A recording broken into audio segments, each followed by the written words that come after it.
மக்களுக்கு ஒரு அஃபோர்டபுளான ஜேர்னி அப்படின்னா வந்து ட்ரெயின் ஜேர்னி தான் சொல்லுவாங்க. அப்படி இருக்கக்கூடிய பட்சத்தில் மக்கள் இந்த மாதிரியான ஒரு ரயில் டிக்கெட் கட்டணம் உயர்த்தப்படுறதை அவங்களால அஃபோர்ட் பண்ணிக்க முடியுமா? அந்த அளவுக்கு தான் உயர்த்தப்படுதா? 1 கிலோமீட்டருக்கு 1 பைசா என்று சொல்கிறார்கள். உதாரணமாக கோயம்புத்தூர் என்பது சென்னையிலிருந்து 400 கிலோமீட்டர் இருக்கிறது. 400 பைசா, அதாவது 4 ரூபாய் அவர்களுக்கு உயரும். அது மட்டும் இல்லாமல் 500 கிலோமீட்டருக்கு மேலே போயிட்டா எக்ஸ்ட்ரா 10 ரூபா பே பண்ணணும் அப்படின்னு சொல்றாங்க. இது வந்து பாத்தீங்கன்னா பைசா கணக்கு வந்து அப்போ வராது அப்படின்னு சொல்றாங்க. உதாரணத்துக்கு மதுரைக்கு ஒருவர் போகிறார் என்று சொன்னால் 500 கிலோமீட்டர் வரும். அவர் ஏற்கனவே கட்டின ஒரு டிக்கெட் வந்து 400 ரூபாய் எடுத்ததாருந்து 410 ரூபாய் அவர் செலவிட வேண்டிய ஒரு சூழல் இருக்கிறது. 10 ரூபாய் 500 கிலோமீட்டருக்கு மேலே போறவங்களுக்கு எக்ஸ்ட்ரா டிக்கெட்டுக்கு மேலே 10 ரூபாய் அப்படின்றதையும், அதே போல உதாரணமாக கோயம்புத்தூர் ஒருத்தருக்கு போறாருன்னா 400 கிலோமீட்டர்னா அவருக்கு 4 ரூபாய் உயரும் அப்படின்றத நம்ம எளிமையா புரிந்து கொள்ள முடியும். அதே போல ஏசி ட்ரெயின்களை பொறுத்தவரை 2 பைசா உயர்கிறது.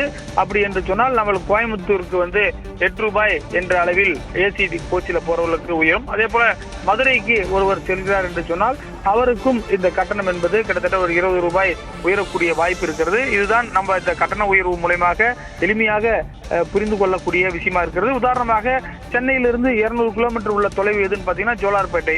அங்க வரலும் ஏற்கனவே ஒருவர் போயிருக்கக்கூடிய கட்டணத்தில் அதே கட்டணத்தில் செல்ல முடியும். அங்கிருந்து இங்கு வரக்கூடியவர்களும் செல்ல முடியும். அதே போல ஜோலார்பேட்டையிலிருந்து கோயம்புத்தூர் செல்கிறார்கள், அது 200 கிலோமீட்டர், அவர்களுக்கு கட்டண உயர்வு கிடையாது. இப்படி எளிமையாக நம்ம புரிந்து கொள்ள முடியும். இது போன்று 215 கிலோமீட்டர் வரை எந்த உயர்வும் இல்லை என்று சொல்கிறார்கள். அது மட்டும் இல்லாமல் அவர்கள் சொல்லக்கூடிய காரணம் ரயில்வே பணியாளர்களுடைய சம்பள உயர்வு, பென்ஷன்களுக்கு கொடுக்கக்கூடிய விஷயங்கள் போன்ற விஷயங்கள் ஆண்டுதோறும் இந்த எக்ஸ்பென்சிவ் ரயில்வே பட்ஜெட்ல கொடுக்கக்கூடிய 2,20,000 கோடி ரூபாய் அளவிற்கு எக்ஸ்பென்சிவ் ஆகுவதாகவும் அவர்கள் சொல்கிறார்கள். எனவே இந்த கட்டண உயர்வு என்பது 1 பைசா என்று குறைந்த அளவில் இருக்கிறது. இதே போன்றுதான் ஒரு சில மாதங்களுக்கு முன்பும் 1 பைசா என்ற அளவில் கட்டணம் உயர்த்தப்பட்டது. இருந்தாலும் கூட இந்த கட்டணம் மற்ற நாடுகளை காட்டிலும் இந்தியாவில் ரயில் கட்டணம் என்பது குறைவாக தான் இருக்கிறது. குறிப்பாக உதாரணமாக நீங்க கோயம்புத்தூருக்கு செல்ல வேண்டும் என்றால் 500 ரூபாய்க்குள்ளேயே ஸ்லீப்பர் கட்டணம் கிடைத்து விடுகிறது.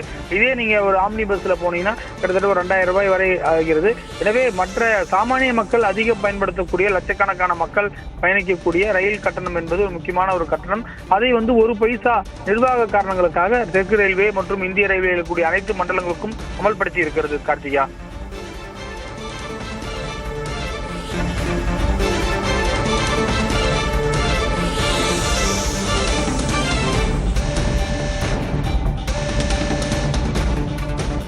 ரமேஷ், இந்த ரயில் டிக்கெட் கட்டணம் உயர்வுனால கிட்டத்தட்ட 600 கோடி ரூபாய் வருவாய் கிடைக்கிறது ரயில்வேக்கு அப்படிங்கிறதையும் ரயில்வே அறிவிச்சிருக்காங்க. இனி வரும் காலங்களில் ரயில்வேல ஏதாவது திட்டங்கள் புதிதாக கொண்டு வர வாய்ப்பு இருக்கா? புதிய ரயில் பெட்டிகள் கொண்டு வர வாய்ப்பு இருக்கா? அதற்கான ஏற்பாடுகள் ஏதாவது செஞ்சிருக்காங்களா? அனைவரும் தமிழகத்தை பொறுத்தவரை எதிர்பார்ப்பது ராமேஸ்வரத்திற்கு சென்னையிலிருந்து ஒரு வந்தே பாரத் ரயில் வந்து ஜனவரி மாதம் இயக்கப்படும் என்று சொல்கிறார்கள். அதை இந்திய பிரதமர் நேரடியாக வந்து திறந்து வைப்பார். அதற்கான தேதி மட்டும் இன்னமும் அறிவிக்கப்படவில்லை. தமிழகத்தை பொறுத்தவரை நீண்ட காலமாக பல திட்டங்கள் கிடப்பில் இருக்கின்றன. குறிப்பாக திருவண்ணாமலைக்கு செஞ்சியிலிருந்து புதிய ரூட் வந்து கேட்டுட்டு இருக்காங்க. அதே போல ஆந்திராவிற்கு புதிய தளங்கள், தருமபுரி மொரப்பூர் ரயில் திட்டம் போன்ற பல்வேறு திட்டங்கள், பல திட்டங்கள் வந்து நில குறிப்பாக லேண்ட் அக்விசியேஷன் என்ற நிலையில் இருக்கிறது. இதையெல்லாம் மத்திய அரசும் மாநில அரசும் இணைந்து செயலாட வேண்டிய விஷயமாக இருக்கிறது.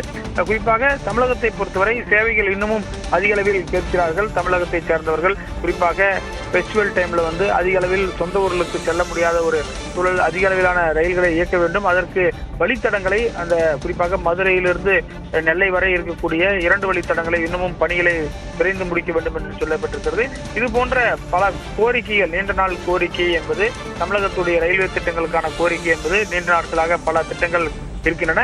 அதை வரக்கூடிய பட்ஜெட்டில் அறிவிக்க வேண்டும் எனவும் தமிழக மக்களுடைய நீண்ட நாள் கோரிக்கையாக இருக்கிறது. கார்த்திகா.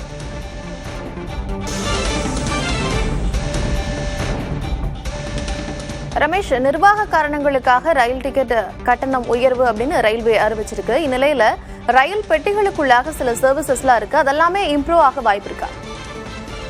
என்ன சொல்றாங்கன்னா பணியாளர்களுக்கான சம்பளம் மட்டுமே ஒரு ஆண்டுக்கு 1,15,000 கோடியாக கொடுக்கிறார்கள். ஏற்கனவே ரயில்வேயில் பணியாற்றிய ஓய்வு பெற்றவர்களுக்கு 60,000 கோடி கொடுக்கிறார்கள். இந்த ஒட்டுமொத்தமாக இந்திய ரயில்வேயை ஒரு ஆண்டுக்கு இயக்குவதற்கு 2,63,000 கோடி இந்த ஆபரேஷனுக்காக மட்டுமே வந்து இந்த நாளடைவில் ஏற்படக்கூடிய பெட்ரோல் டீசல் விலை உயர்வு போன்ற பல்வேறு காரணங்களால் அவர்களும் குறிப்பாக அந்த ஏசி கோச்சுகளுக்கெல்லாம் பார்த்தீங்கன்னா அதிக அளவிலான பெட்ரோல் டீசலை அவர்கள் பயன்படுத்துகிறார்கள். இது போன்ற நடைமுறை சிக்கல் தான் இதற்கான காரணம் என்று சொல்கிறார்கள். குறிப்பாக வந்தே பாரத் புதிதாக கொண்டு வரப்பட்டது. கடந்த சில ஆண்டுகளாகவே முழுக்கமாக புது டெக்னாலஜியில் முழுக்க ஏசி பெட்டிகளை கொண்ட இந்த வந்தே பாரத் ரயில்கள் அதிக அளவில் ஸ்லீப்பர் வந்தே பாரத் வரை வந்துவிட்டது. தற்போது வந்தே பாரத் கூட்ஸ் வண்டிகளும் வர வேண்டும் என்று சொல்லியிருக்கிறார்கள். எனவே நவீனமய நோக்கி ரயில்வே நிர்வாகம் சென்று கொண்டிருக்கிறது. குறிப்பாக தமிழகத்தில் ஐசிஎஃப்ல ரயில் பெட்டிகள் தயாரிக்கிறார்கள். 3 இடத்தில் தயாரிக்கிறார்கள். பனாரஸ்ல ஒரு இடத்துல ரமேஷ், நம்ம தொடர்ந்து பேசலாம்.